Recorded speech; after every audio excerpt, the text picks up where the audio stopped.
মরিচের ফলন ও বাজার পরিস্থিতি নিয়ে আরো জানাতে ফরিদপুর থেকে জানাবেন সহকর্মী এস.এম. মাসুদুর রহমান। মাসুদুর, ক্ষয়ক্ষতির পরিমাণ কেমন দেখছেন? ভুক্তভোগীরা কি বলছে?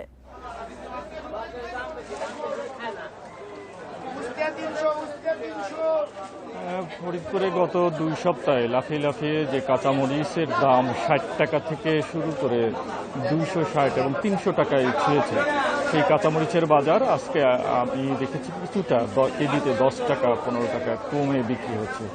অর্থাৎ কেজিতে কমের বিক্রি হওয়ার কারণ হিসাবে ব্যবসায়ীরা বলছেন যে গত কয়েকদিন কিছুটা আবহাওয়া ভালো থাকায় গতকালকেও ভালো কিছু সরবরাহ বেড়েছে, কিন্তু মাঠ পর্যায় থেকে যে পরিমাণের মাঠের পরিস্থিতি, সেই পরিস্থিতির প্রভাবটাই বাজারে এসে পড়েছে। যেই প্রভাবের কারণেই এই বাজারের ঊর্ধ্বগতি। তবে যে দাম, সেই দামের যে ঊর্ধ্বগতি সে সামান্যতম কমের কারণ বলছে যে আজকে বৃষ্টি, যে কারণে কৃষকরা কাঁচামরিচ তুলতে পারছে না। আবার বৃষ্টির কারণে ক্রেতার পরিমাণও এই বাজারে কম, যে কারণে কাঁচামরিচ আজকে একটু কম দাম। কিন্তু ক্ষয়ক্ষতি যেটা বিষয়, সেটা কৃষকদের যে খরচ করে তারা এই কাঁচামরিচটা আবাদ করেছে তার 3 ভাগের 1 ভাগ টাকাও তারা এখন তুলতে পারেনি। অর্থাৎ তাদের লোকসানের গুনতে হচ্ছে প্রায় অর্ধেকের বেশি, যে কারণে চাষিরা অনেক বেশি ক্ষতিগ্রস্ত হচ্ছে। আর একমাত্র ক্ষতিগ্রস্তের কারণ গত 2 সপ্তাহ আগে টানা অব্যাহত বৃষ্টি এবং এই জলাবদ্ধতার কারণে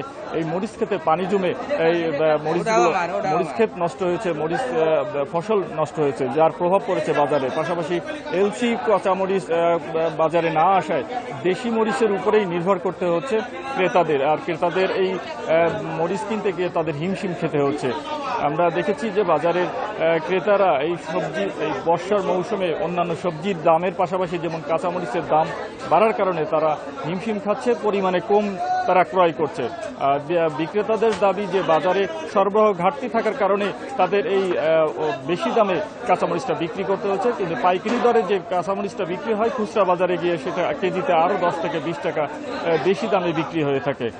ফরিদপুরের মধুখালী উপজেলায় সবচেয়ে বেশি কাঁচামরিচের আবাদ হয়ে থাকে, যেখানে 2720 হেক্টর জমিতে কাঁচামরিচের আবাদ হয়েছে। কি আমরা সরজমিনে দেখেছি এই গত 7 দিনের বৃষ্টির কারণে তাদের ফসল ব্যাপকভাবে নষ্ট হয়ে গেছে। কৃষি বিভাগের তথ্য মতে তাদের আশ্বাস দিয়েছে যে তাদেরকে বীজ এবং সার সরবরাহের মাধ্যমে তাদের ক্ষতি পুষিয়ে দেওয়ার চেষ্টা করবে।